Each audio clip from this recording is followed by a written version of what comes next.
Welcome to the Eyes on Jesus podcast with Drew and Tim. We're here with you today. We're excited because this is kind of a part two. If you were with us last episode, we talked about how to find a church, and we're assuming you have one now because of the episode, if you didn't already.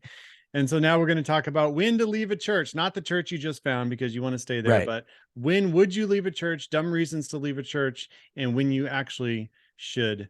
So before we get into that, Drew, how are you today? I'm doing great. I'm like a little tired.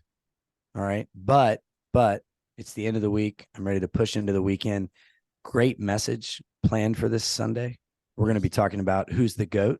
The GOAT. Who's the GOAT? That's the question we're trying to answer. By the time this airs, I mean, I guess I should probably say a little Yeah, thing. you can go listen but to it's it going to now. be, yeah, exactly. It's geared towards serving. And we're going to talk about in Matthew where Jesus speaks to one day he will separate the sheep from the goats, and how what culture is telling us is we all want to be the goats. We always want to be the greatest at something, right? We want to be awesome. Right. And what Jesus is telling us is if you want to be great, be a servant. So we're going to talk about serving, and we're going to do that through the theme of the greatest of all time, which I know for basketball, you are a Jordan guy. I'm Jordan. Right? You're a Jordan. I'm a LeBron guy. Are you? Right. I am. And Man, it's, that's our first disagreement on this podcast. But I get the argument. I do. I understand it. And it's not like I'm insulting Michael Jordan. It's not, he's the second greatest player of all time. It's not like I'm saying he's terrible or he's fifth or something like that. But yeah, I'm a LeBron guy. I just, dude's on like what, year 21. He started playing when I was in high school. All right. I'm 30. No, is that right? When did he start playing? It feels like it. Oh, I don't even know. So that's my argument. I watched basketball. 88 to 93 was my premier years when I would get so into it, and collected all the basketball cards. I still have them in folders in a closet, which my wife does not like that I still have them. And I'm like, someday they'll be worth something, and probably not. Sure. So anyway, I don't really watch basketball now, but that was the premier years for Jordan. And so, yes, I geared more towards him. So, yeah. And it's really the only GOAT debate, because in football, it's Tom Brady until Patrick Mahomes goes to another stratosphere. Right. So it's, Wayne Gretzky. It's really, Wayne Gretzky, although I don't really follow NHL unless the Hurricanes are like in the playoffs. And then soccer, I don't really view as a sport. So I'm sure our listeners are really excited for me to say that. Pele, so, I think. I don't know. Sure. Messi. Somebody's great. Somebody like that. But how about you, man? Who's the GOAT in baseball? I don't know if that's as clear cut. It's not as clear cut. That's a good point. Because you can argue like old school pre-steroid era, but then you've got Barry Bonds. Right now, Ohtani is like, he's a unicorn. I've never seen anything like this guy. Like he's smacking the ball like crazy, and then also pitching as well, and great defense when he plays. But he's, how many World Series rings is a guy going to have? Is that as like measurable in baseball when you're talking about playing 162 games in a season, and there's all these teams, and I don't know. And there's 9 players on the field. It's not as simple as basketball when there's only 5 people you got to pay attention to. Mm-hmm. Yeah. So anyways, that's what I'm up to. What are you doing? Well, by the time you hear this, we will have celebrated our 18-year anniversary with me and my wife. So we're getting out this next weekend to Melting Pot, which is one of our favorite places because that's where I proposed. And did a little dish with like the heart, strawberries in a heart with the ring in the middle type of thing. It's a fondue place. If you don't know what it is, it's awesome. So we're going to get away for that. And other than that, things are going great. Speaking of sports, I was going to recommend the George Foreman movie. Have you seen that? I have not. No. So it's on Netflix now, and it's pretty good. It goes over his whole career. The only problem with it is that it's a 2-hour movie, and it tries to tell like 10 hours worth of story if it was done more like a mini series. So everything's done like real quick, where normally like a Rocky movie has 2 fights in it. This probably has like 6 or 8 fights in it. So it's done really quick, but it's done well, because it does chronicle his career. Many things I didn't like. Oh yeah, he did fight Ali, and he did fight Joe Frazier, and he did fight Evander Holyfield. And I was like, man, he had a crazy career. And the cool part about that, why I bring it up for this podcast, is that there was a very clear turning point in his life when he met God, and he became a Christian. He gave it all up, and he became a pastor. Wow. And went Wow. back into fighting after doing that for a while. Eventually had the George Foreman grill and all that. So anyway, it's a Yep. cool story. And as I was watching it, I pulled up on YouTube like the actual fights, like 2 minute, synopsis of the actual fights he was at, and it was really Hmm. cool to see like, oh yeah, that did happen. That is part of history. And That's um, really cool. so anyway, highly recommend, I'll as have to we've check talked it out. about Christian movies on here before. So today's conversation is about, I just like the title, Dumb Reasons to Leave a Church and When You Actually I Should, love it. because man, as pastors, we see all the reasons, good and bad. Oh yeah. And so we want to talk about this because we're not trying to get you to leave a church by any means, but times will come when it is time to leave, or when you feel like you should. And so when should you stick it out? When should you actually leave? That's what we want to talk about. And maybe we start with just our, in our life when we've left, and Yeah. maybe good or bad reasons. I don't know. I don't know your reasons, but maybe you could just start us off with a little bit of your history of leaving churches and kind of what that looked like. Yeah. And you're right. We do have experience. There's a stat out there that says over your lifetime, you'll lose 7 meaningful relationships in your life, and a pastor will lose 7 a year. Wow. And it's emotionally difficult to be a pastor, but you hear all the reasons. You hear all the reasons why, good and bad, like you said. And for me personally, man, the reason I've left churches, and this is consistent, it's always been leadership doing something that stirs in me this feeling, not just like feeling like, oh, I'm in my flesh and telling myself I have a feeling. I'm talking about feeling like Holy Spirit conviction that this isn't right, that something's up. And biblically, when that happens, I go directly to that leader and have the conversation. Then I bring other people in if nothing's done about it. Then I bring leadership in. Then I bring my boss in. And unfortunately, it has ended with me exiting. Yeah. So nothing has changed in any of those environments and any of those situations. I will say this. I'll just give you a couple like quick it's kind of surface level when it comes to like the entire situation.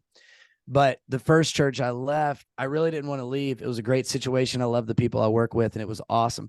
But I had a leader that very clearly was diminishing worship, and not just diminishing worship globally across all of our campuses, but starting to be really, really overly concerned about what worship looked like. So much to the point that this is a real meeting I had. We need to make a list of all the people on our worship team that are over the age of 40.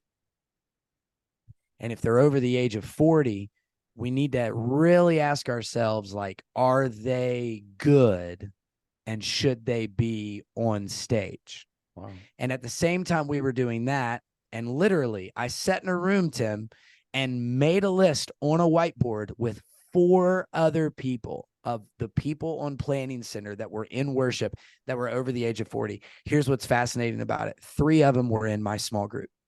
Wow. And no one knew that.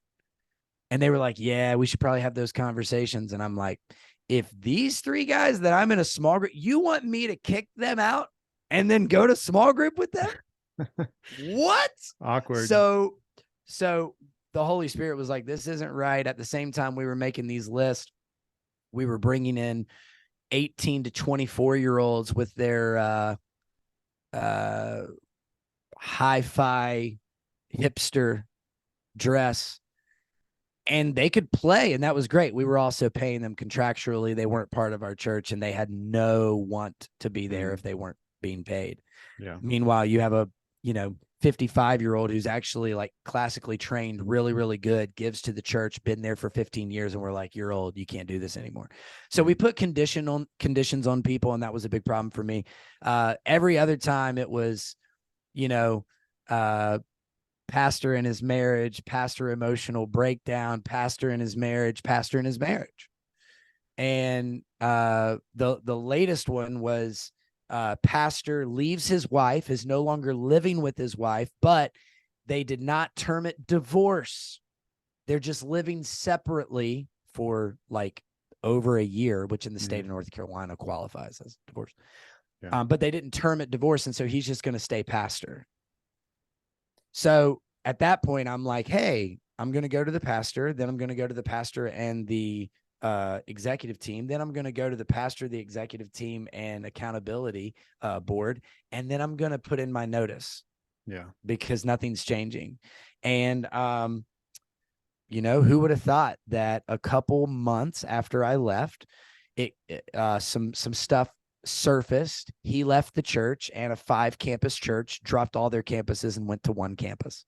So who would have thought, imagine that. So unfortunately, that's been my experience of why to leave a church, very glaring. But when sin is hidden by leadership and not exposed and not brought to light, which is biblical, that's usually a good sign to leave. And maybe that's a good thing for anybody in church leadership that's listening to this.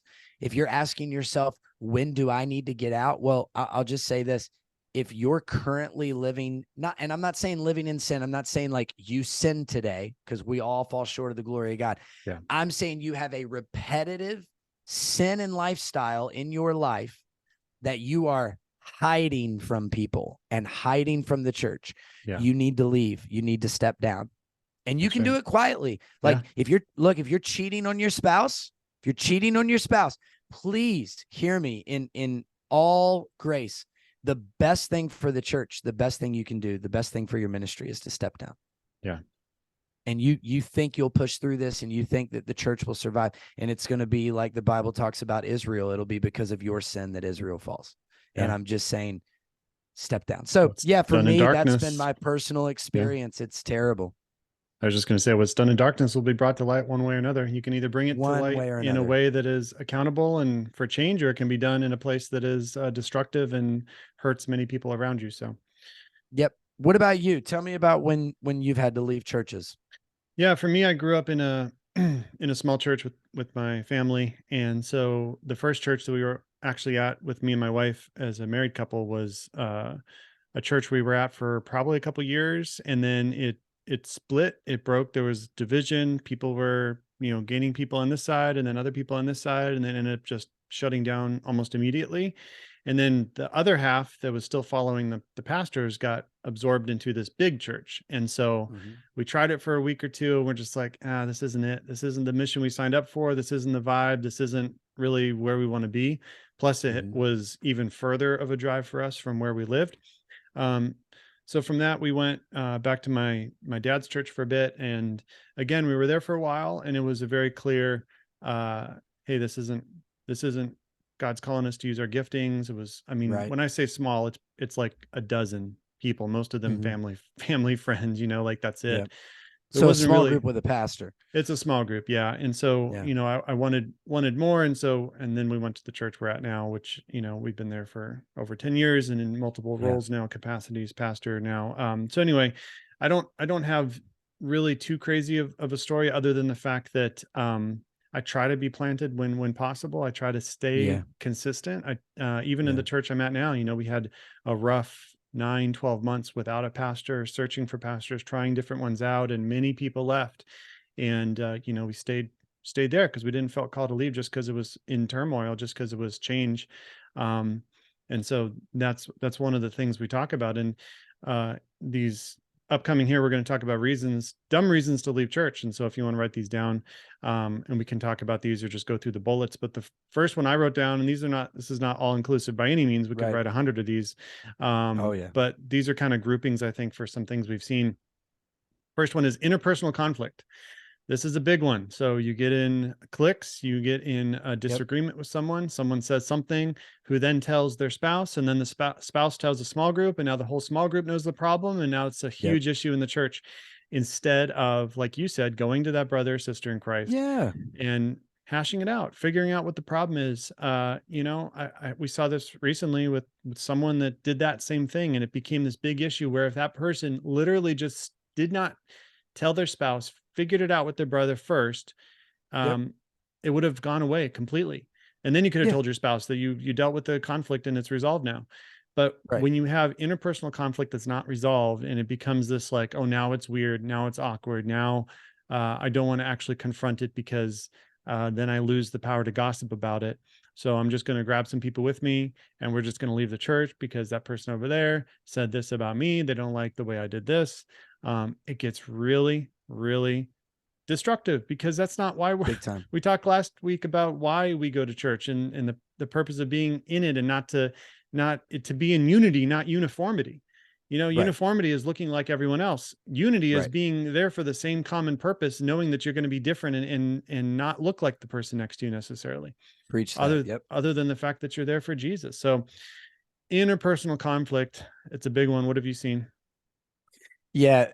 A lot of that. Fortunately, not a lot of that where I am currently.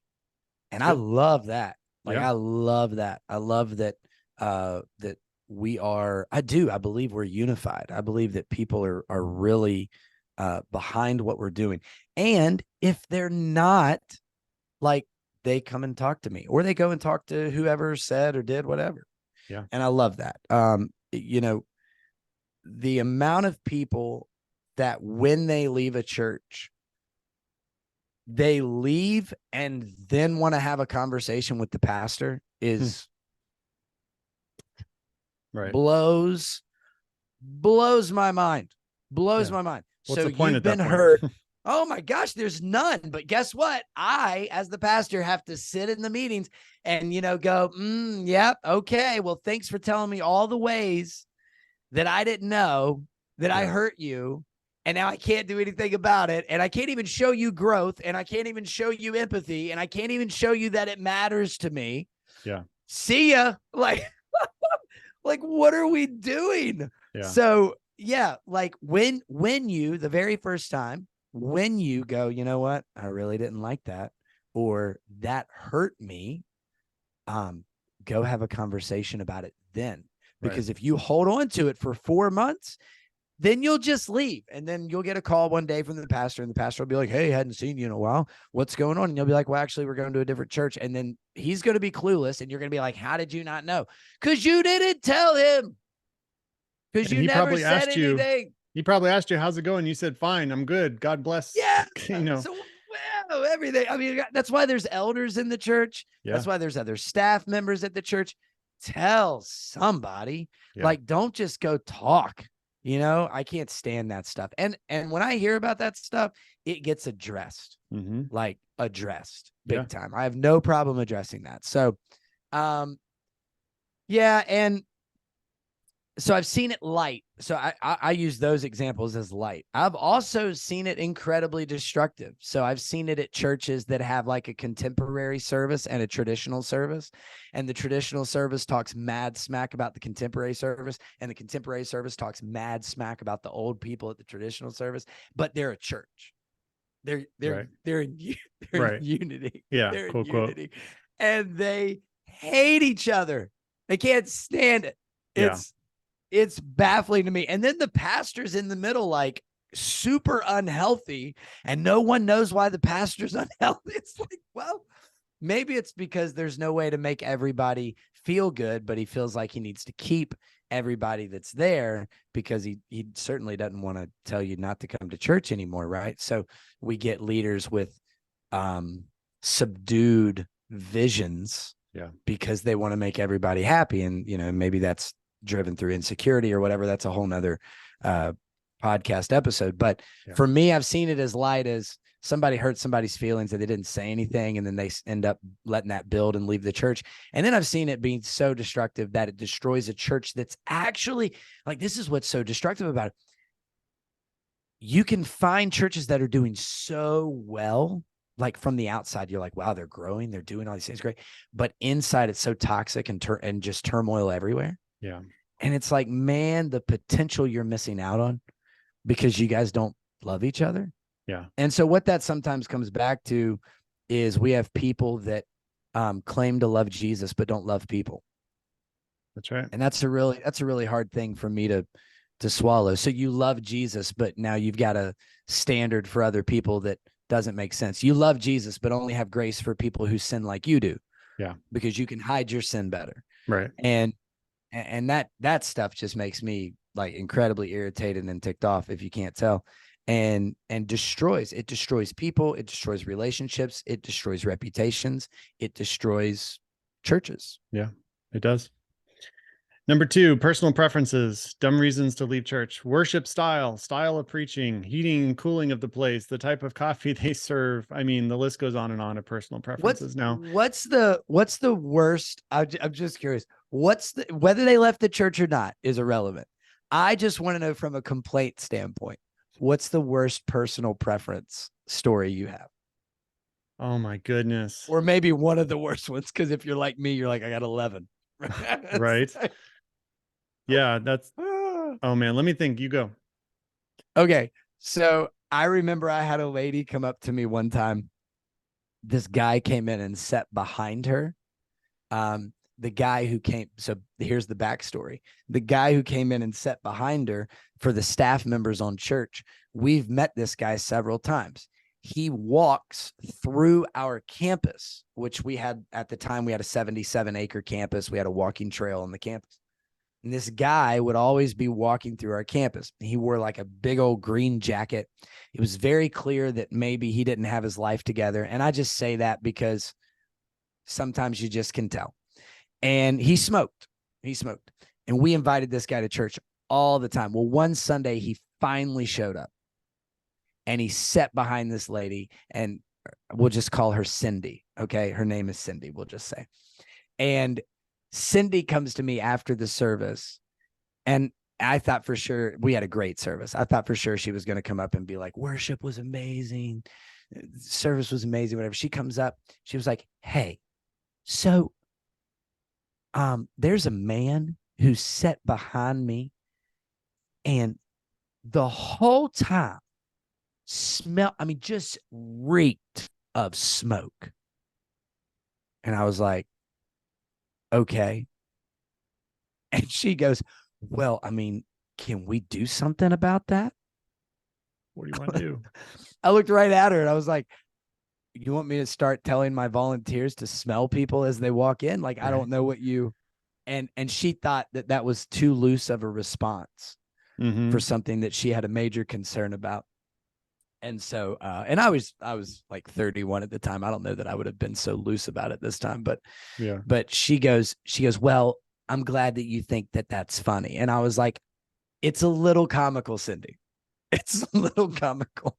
Sometimes so she was really, sometimes when they complain, they don't even have an answer for you. What do you want me to do about it? Yeah. What do you want me to something. Do? Okay. For a reason when they come in. I mean, I don't know. Raise your hand if you smoke. You're no longer welcome at this church. Welcome. Because someone might view that as, you not living the right way. Like, holy cow. So that's one of them. I remember that one. Yeah. That was pretty unreal. I thought of one is, man, they didn't leave the church over this, but they're like, so we have a 9/11 service, 11 is live stream, and we have a little more expressive worship in 11. And so more people are up front, and sure. The complaint was that they're only up front because they want to be on live stream. And I'm like, okay, again, what do you want me to do about it? Because you want me to tell them, don't be expressive in your worship because let me judge your motivations for you and say that you're only up here because of, so what if their motivation is to be on live stream? If that's one person out of the 30 people that are up front, let them be up there. And who are you to judge motivations of anybody?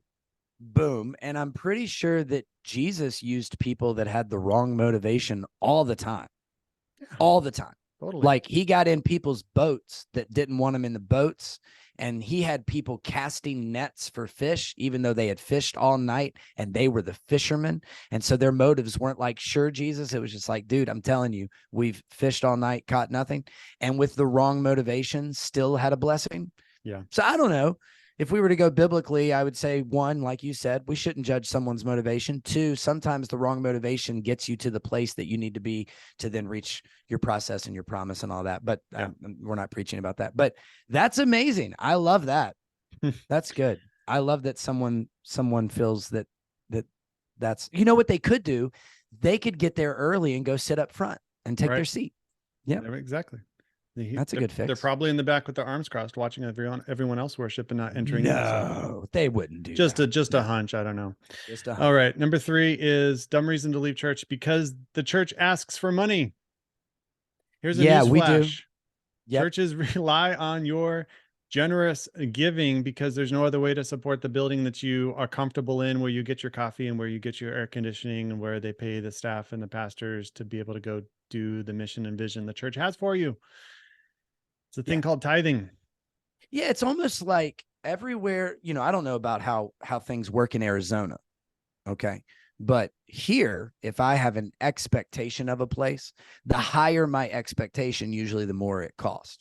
So for instance, if I go to a McDonald's drive-through, which by the way, with 2 kids now is incredibly expensive. But if I was to go to a McDonald's drive-through and they were to get my order wrong, or it was slow, or, you know, it didn't taste that good or whatever, like, I don't know how upset I'm going to be. It's McDonald's, right? I mean, it's McDonald's, right? But if I'm going to walk in a place and demand the temperature, the environment, the lighting, the 1 hour of my time, that everything is going to be like top notch and like really, really good. Well, that doesn't sound like McDonald's. That sounds like I'm at a, you know, like a Ruth's Chris, you know, if we were to go chain restaurants, you know, or I'm at a Melting Pot, or I'm somewhere like that. I wonder how much those places cost. Yeah. Right. Probably a little more than McDonald's. Right. So no, it's not transactional. No, we're not saying bring us your money based on the environment, but don't have expectations for an environment and then turn around and complain about the fact that we talk about money. Because whether you realize it or not, my family like lives off of church because of what I do and what I believe God has called me into. And then like electricity and heating and air, like all that, that's all that. And then if we were to pay anybody else's, like as staff, if we were to impact the community, if we were to do anything. So yeah, it's really fascinating to me. We have to talk about money because Jesus talked about money. We have to talk about money because the early church talked about money. And then we have to make sure that we're being good stewards of that money and sharing with you how we're being good stewards of that money and celebrating what God's doing through your gift, through your resources, through your giving. And that's all talking about money. And so, yeah, I mean, if you go to a church that doesn't talk about money, well, I mean, that's their prerogative. They can figure that out, but they're probably doing either really, really good financially, or the pastor just like is too scared to talk about it and doesn't want to lose anybody. Yeah. And I would say people that leave a church over this are ones that aren't giving and don't want to be convicted of it and don't receive the blessing from God too when you give and are generous, as the Bible calls us to be. And so it's just a bad place for your heart to be in, where like, oh, how dare they ask for money in an offering message again? Get understanding of how the church runs. I would open up most of our numbers to people and see like, hey, this is where the money's going, because we're very transparent and we give 10 to 15% of what comes in out to missions and outreach partners that we are very transparent about who we partner with. And none of that can happen without what is coming in through the tithes and offerings. So, all right, moving on. Another dumb reason to leave a church is because the church is getting too big or too small. I've had this. Yeah. And a lot. Let's group this in with another one I had, is because of the scary word change. Because one thing I've learned, and I learned this in retail and I learned it in church, is that the only thing that stays the same is that things constantly change. That's the only constant in life, is that things constantly change. And so, the most ministry killing phrase you can hear is that we've always done it this way. Oh, yeah. You can't say that around me, Tim. Literally. Yeah. I'm dead serious. Yeah. If you say that around me, you're out. I Yeah. will hammer you into the ground. You can't say that. Not allowed. Not allowed here. Yeah, Yeah. we don't do that. It was literally the first elders meeting. I said, here's something that never can come out of our mouth. Yeah. You know, when a church gets too big in your mind, celebrate the growth and also realize that let's say a church goes from 500 to 1,000, Yep. basically overnight. Do you know what they're going to need? They're going to need you to step up and do more.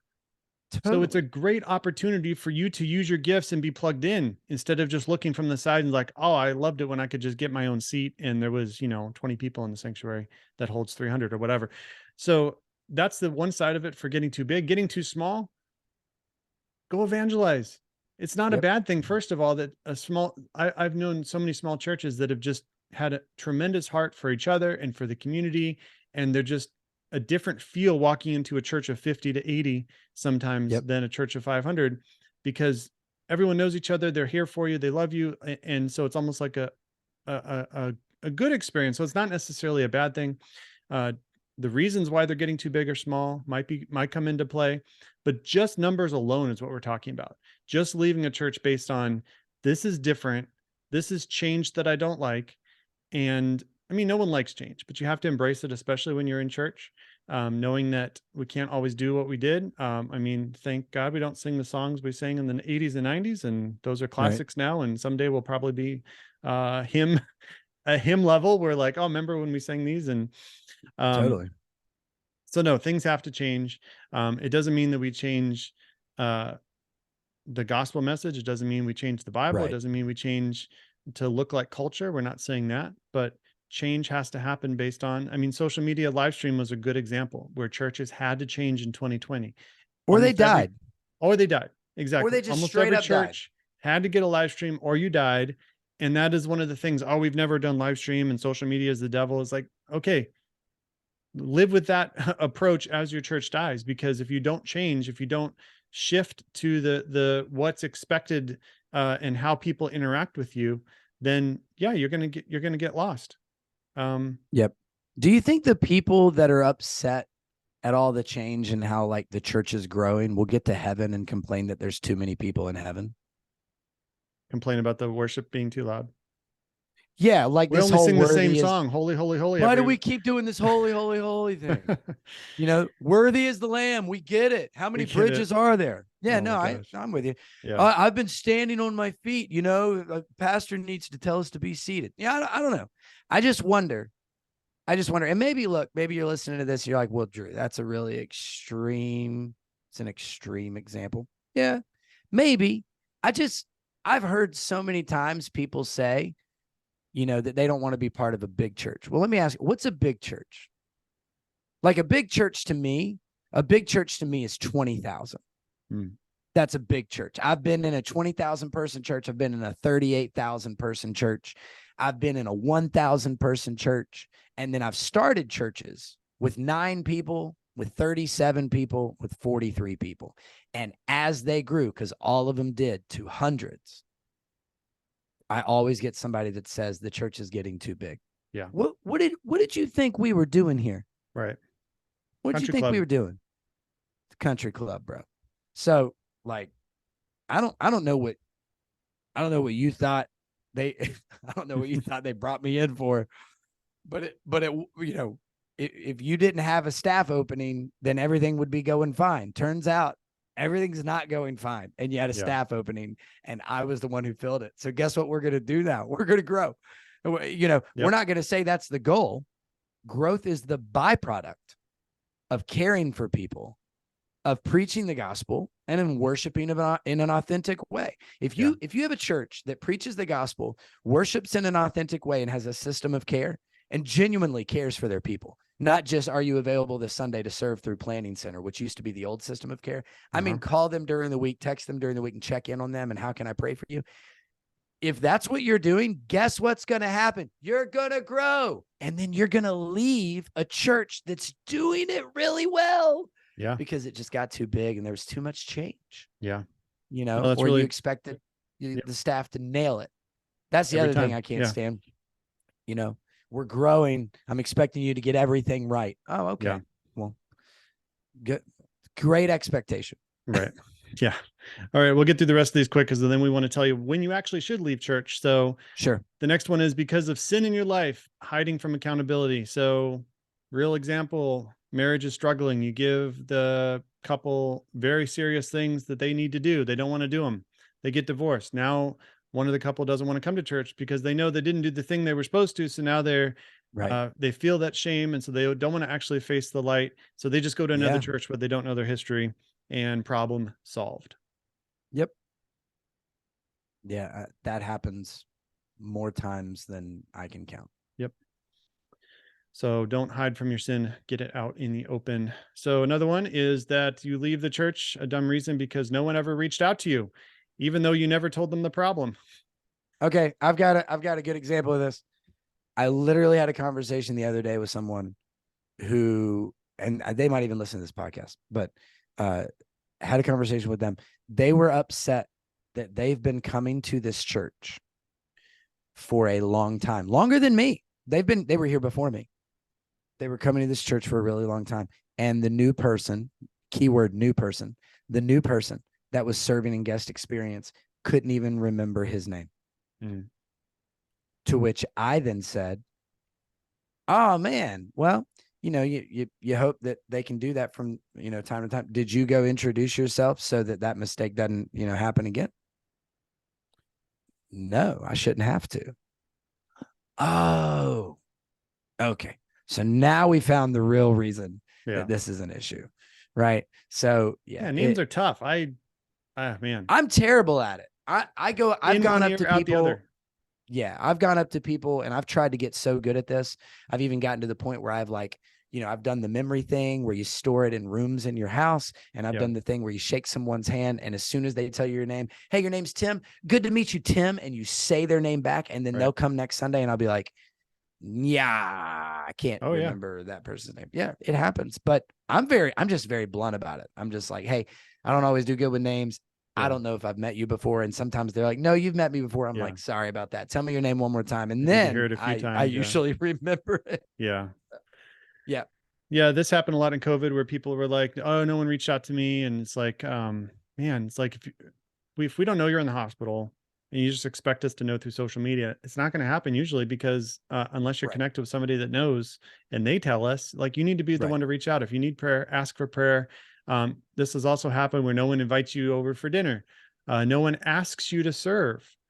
You ask to serve. Hey, I have a passion for kids ministry. Where can I be used? Great. Let's go next Sunday. We'll plug you in. Or if you don't get invited to dinner by the pastor, realize their time is limited and they can probably only take out one family a week without compromising their schedule and their family. So why don't you invite them over? You got to, and you also got to decide what kind of church you're going to have. I mean, from a leadership standpoint, are you going to have the kind of church that holds everyone's hand? Because if you are, that's okay. I'm not saying you shouldn't. I'm just saying not every church is the same. Yeah. And maybe you're the kind of church that's like, we're going to hold everybody's hand and we're going to have big sign-up sheets and we're going to have big old this and big old that. And we're going to give you, like, if you serve, we're going to give you stuff. I don't know. Yeah. Right. But I know for me, like, our vision is fearlessly embrace the mission, fearlessly. And then our word for the year is relentless. We're all about relentlessly pursuing people. Okay. Fearless and relentless. That doesn't sound like a whole lot of hand holding. Yeah. So we're not a handhold church. So if you're like straight up, if you're a person that's like, nobody ever like asked me personally to step in and serve. Like, if you need that you're not going to make it. Like, you're not. And that's okay, because there's tons of churches around. What we are called to is a driven personality, a driven family that is ready to, like, not only get involved, but move the ministry forward. And those are the kinds of families that we're running after. So you got to decide, like, who you are and what you're going for. All right. So look, dude, that's a lot of reasons that are dumb. Okay. Of why to leave a church. Right. So now the question is, all right. So, one more real quick. Oh, you got one more? You got another dumb one? Okay. Yeah, I got one more dumb one. So, because the Lord told me to, even though he never actually did, and it's only a way to seem overly spiritual for trivial matters. Yeah, and you can't argue with it. Right. You can't argue with it. As soon as someone says, well, God told me this. Yeah. And by the way, God doesn't call you away from something. He calls you to something, but that's a whole nother concept and that we can talk about later. But the whole, I feel like God's pulling me away. Where's he pulling you to? I don't know yet. Well, then you haven't. Oh, it's just a coincidence that you happen to have a conflict with someone else like a week ago. And now, Right. Magically God's calling you away because he told you to. Okay. Just very convenient. So your feelings were hurt and now you've been stewing on that. And so you've reasoned with yourself. Yeah. That God's calling you away. Does God in your head use your voice and sound like you? Right. So. Oh boy. Okay. When you actually should leave a church. Yeah. I'm curious. What are your thoughts on that? All right. Got 5 for you here. So first of all, is blatant heresy is taught against the primary tenets of the faith. Love it. And, I think look at the Apostles' Creed, for primary tenets. I've said before, unity in the primary things, freedom in secondary things, and in all things love. And so this is if you've already been at a church, and all of a sudden they're shifting their doctrine, their thoughts. Right. And this is not just like end times or gifts of the Spirit or things that you may not agree with that are secondary things. I'm talking about, no, Jesus is not enough. He wasn't raised from the dead, right? That, just primary things that are in the Apostles' Creed. If the church starts shifting away from those primary tenets of the faith, then yes, talk to somebody, but probably need to get out. Yeah. Anytime you add or take away from grace, then Jesus died for nothing. So you can't add to Jesus and you can't take away from Jesus. Think about the logic of believing that there are hundreds of ways to get to heaven, and God sent his son to die a death just so there'd be one more way. Yeah. Doesn't make sense. Yeah. All right. A good reason to leave a church is church abuse, and that it's also covered up without repentance. Now, there's 2 layers of this. We could do a whole episode. I know you had a whole podcast on this, but I literally had 12 episodes of a podcast on this. So not just church abuse, because that will happen in lay leaders and volunteers. You'll see things that come up, right? But how does the church actually respond to it? Are they open and transparent? Do they take the appropriate actions? Do they repent of it and then put measures in place to keep it from happening again? Because ultimately, when you have especially larger churches, it's easy for sin to creep in. It's easy for leaders to have things that happen. That doesn't mean you throw away the entire church, unless they sweep it under the rug, unless they act like it never happened, and unless there's no measures in place to get rid of that person, put them down a road of correction. Gosh, I know. I mean, that whole thing. So real quick on that. Yeah. There's nothing worse than someone in leadership standing on stage and spinning sin. There's nothing. I mean, it's just nothing worse. It makes me literally want to throw up and never stop, because you're going to stand on stage and someone's in sin and you've decided to spin it as that they're just burnt out. Yeah. You've decided to spin it so that we can honor them for their time here. And we're going to honor their family. We're not going to tell you he cheated on his wife, but we're going to honor him on the way out for the years of dedication. So now your tithe money is going to pay for this guy's severance. Like, dude, there is nothing more ugly, more unbiblical than someone not being transparent for the sake of the church. Remember earlier we talked about don't say we've always done it this way. Yeah. Never, ever get on stage or never be in a meeting and say, we did this for the sake of the church. Oh my gosh. No, you didn't. You wanted to keep your salary and you wanted to keep the people that are providing that salary intact. Again, I'll say, that's what the government does. It's exactly what they do. If you're jacked up, if you're messed up, you need to step down. It's the best thing you can do for your church, for your congregation, and it's biblical. Get help. Yeah. Get help. When to leave a church? This one's easy. If you move or if you go on a mission field, or if you have a lay ministry and stuff and need to travel, then sure, need to probably leave the church at that point. Yep. Two more. And I that like are, the idea of yeah, moving to a church as well. right. You know, we move for jobs, we move to be closer to family, we move for a lot of reasons. How many people actually go, you know what, I feel called to that church, I'm going to move to be closer to my church? Just a thought. Like that. All right. So this is the opposite of what we said before. When you should leave a church, God actually told you to, but you leave in a way that honors the current church, and you don't take people with you to, quote, start a church or drag them to a different church. So, Oh my God. So God will tell you to leave a church sometimes, and it can be done with honor, where you actually sit down with the leadership, you know, like, God's calling us this direction. We love you. We're here for you. We support you.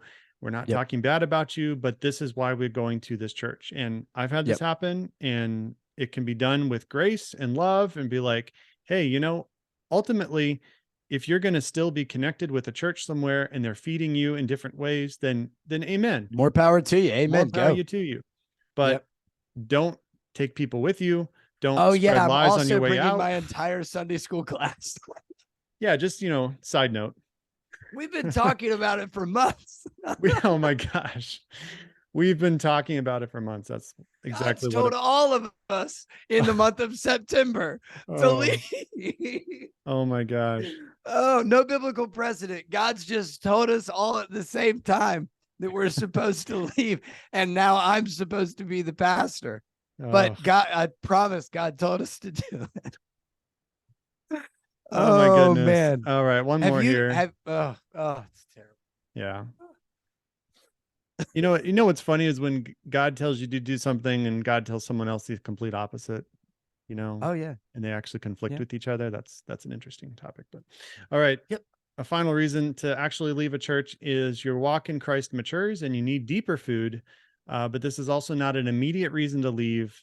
You know, we talked on the episode of Just Share the Gospel of why sometimes you can be in a church that shares the gospel message every Sunday if there's deeper food to be had. But if you're at a church and it's the expense of your walk and you are maturing in your faith, then maybe it's time to leave, and not drastically and sharing with everyone like, oh, there's no meat here. It's all milk and I'm just gone and blah, blah, blah. But actually, again, with the direction of God and with respect for the current leadership, you leave in a way that honors them. So. Yeah, I couldn't agree with you more. I think we constantly need to be assessing what Jesus is trying to speak to us, how the Holy Spirit's moving in our lives, and not just what church we need to be a part of, but like, what do I need to be fed and what do I need to be hearing in this season? Like you said, Tim, that doesn't mean that this is a reason to leave the church, because let's not forget that you also have the responsibility to feed yourself. Yeah. Absolutely. You also have the responsibility to get into scripture, to figure out, to be in prayer. And so you can't just be like, well, the pastor's really surface level. I need something deeper. I can recommend tons of podcasts. Mm-hmm. I can recommend tons of books of the Bible. I can recommend tons of books that are on books of the Bible that will get you deeper. Is that what you meant? Or did you mean you only want it all done for go you on Sundays? There it is. There it is, but that's golly. That's a whole nother, we could do a podcast episode on what do we want to be done for us on Sundays. Oof. And what should we be doing during the week? Yeah. Like discipleship. Yeah. Pretty cool. I liked this episode. This was really fun. This helped me get out I felt like I was in almost a counseling session. It was helpful for us. We hope it was for you too. Absolutely. And if you've left for any of those reasons or want to share your stories of leaving a church, or what, maybe we missed something, another dumb reason to leave, or maybe a reason that you should prove us right, prove us wrong. I'd love to hear. Tell us. You can find us if you're listening to this, we have a video version on YouTube, and also video version is now available on X, formerly known as Twitter. You can put the entire video episode on X now, and Elon Musk promised for great how do you put it, great traction if you do that. So I'm still waiting on that part, but I did it because Elon said so.